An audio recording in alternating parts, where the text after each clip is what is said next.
Ammar bin al-As salah seorang yang pernah didoakan Rasulullah Shallallahu Alaihi Wasallam agar terkena azab. Kisah ini ditulis oleh Miftah H. Yusuf Pati, Selasa 12 Juli 2022. Di kemudian hari, Ammar bin As dikenal sebagai pembebas Mesir. Di antara orang-orang Quraisy, ada 3 tokoh mereka yang selalu menunjukkan perlawanan keras terhadap dakwah Rasulullah Shallallahu Alaihi Wasallam dan menyiksa para sahabat beliau. Rasulullah Shallallahu Alaihi Wasallam selalu berdoa dan memohon kepada Rabb-Nya agar menurunkan azab kepada mereka. Namun saat beliau berdoa itu, tiba-tiba wahyu turun ke dalam kalbu beliau. Itu bukan menjadi urusanmu, Muhammad. Apakah Allah menerima tobat mereka atau mengazabnya? Karena sesungguhnya mereka orang-orang yang zolim. Quran Surat Ali Imran ayat 128. Rasulullah Shallallahu Alaihi Wasallam memahami bahwa maksud ayat itu merupakan perintah agar beliau menghentikan doa kebinasaan bagi mereka dan menyerahkan urusan mereka kepada Allah semata.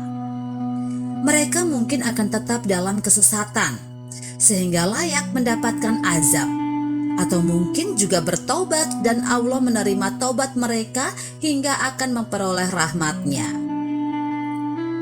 Muslim utama Khalid Muhammad Khalid dalam bukunya berjudul Rijalun Haular Rasul dan telah diterjemahkan Agus Suwandi menjadi kisah 60 sahabat Nabi, menyebut Ammar bin al-As adalah salah satu dari ketiga orang tersebut.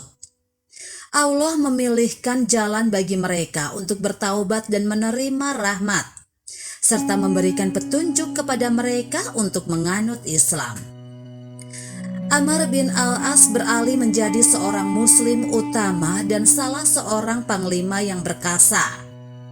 Khalid mengatakan meskipun beberapa pendiriannya tidak dapat kita terima, perannya sebagai seorang sahabat mulia yang telah mengerahkan jiwa raga, memberikan harta, berjuang dan berusaha akan selalu membuka mata dan hati kita terhadap dirinya.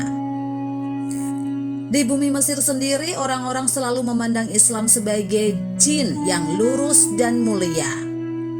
Mereka melihat Rasulullah Shallallahu Alaihi Wasallam sebagai rahmat dan karunia, pendakwah kebenaran utama yang menyeru kepada Allah berdasarkan ilmu dan menginspirasikan banyak kebenaran serta ketakwaan dalam kehidupan. Orang-orang yang beriman itu akan selalu merasakan asahan seorang lelaki yang oleh takdir dijadikan sebagai sebab untuk menghadiahkan Islam ke negeri Mesir dan menyerahkan Mesir ke pangkuan Islam. Betapa besar nilai hadiah dan jasa pemberinya. Lelaki yang dimaksud adalah Ammar bin al-As. Para sejarawan menjuluki Ammar dengan sebutan penakluk Mesir. Hanya saja Khalid Muhammad Khalid mengatakan julukan ini tidak tepat dan bukan pada tempatnya. Mungkin julukan yang lebih tepat untuk Ammar ialah pembuka Mesir. Itu karena Islam membuka negeri itu tidak bisa dipahami sebagai penaklukan dalam persepsi masa modern ini. Tetapi maksudnya tiada lain ialah membebaskannya dari cengkeraman dua kerajaan besar yang memperbudak dan menindas rakyatnya dengan kejam, yaitu Imperium Persia dan Romawi, ujar Khalid. Mesir sendiri ketika para perintis Islam memasuki wilayahnya merupakan jajahan Romawi. Perjuangan penduduknya untuk melawan tidak membuahkan hasil apa-apa. Ketika dari tapal batas kerajaan-kerajaan itu bergema suara takbir dari pasukan orang beriman, Allahu Akbar, Allahu Akbar. Mereka pun berduyun-duyun menuju fajar yang baru terbit itu, lalu memeluk agama Islam. Mereka bebas dari kekejaman Kisra maupun Kaisar. Dengan demikian, Ammar bin al-As bersama anak buahnya bukanlah menaklukkan Mesir. Mereka hanyalah merintis serta membawa jalan bagi Mesir agar dapat bersambung dengan kebenaran, terlindungi oleh keadilan, dan menemukan hakikat diri mereka dalam cahaya kalimat Allah dan prinsip-prinsip Islam. Ujar Khalid lagi. Amr bin al-As sangat berharap dapat menghindarkan penduduk Mesir yang dikenal dengan suku Khipti itu dari peperangan, agar pertempuran terbatas antara pasukannya dengan tentara Romawi saja yang telah menduduki negeri orang secara tidak sah dan mencuri harta penduduk dengan sewenang-wenang. Karena itulah kita dapati ia berbicara kepada tokoh-tokoh Nasrani dan uskup-uskup besar mereka. Sesungguhnya Allah telah mengutus Muhammad SAW membawa kebenaran dan menitahkan kebenaran itu. Beliau telah menunaikan tugas kerasulan itu dan kemudian wafat setelah meninggalkan jalan yang lurus dan terang benderang kepada kami. Di antara perintah yang disampaikan kepada kami ialah memberikan kemudahan bagi manusia. Kami menyeru kalian kepada Islam. Barang siapa memenuhi seruan kami, dia termasuk golongan kami, memperoleh hak seperti hak-hak kami, dan memikul kewajiban seperti kewajiban-kewajiban kami.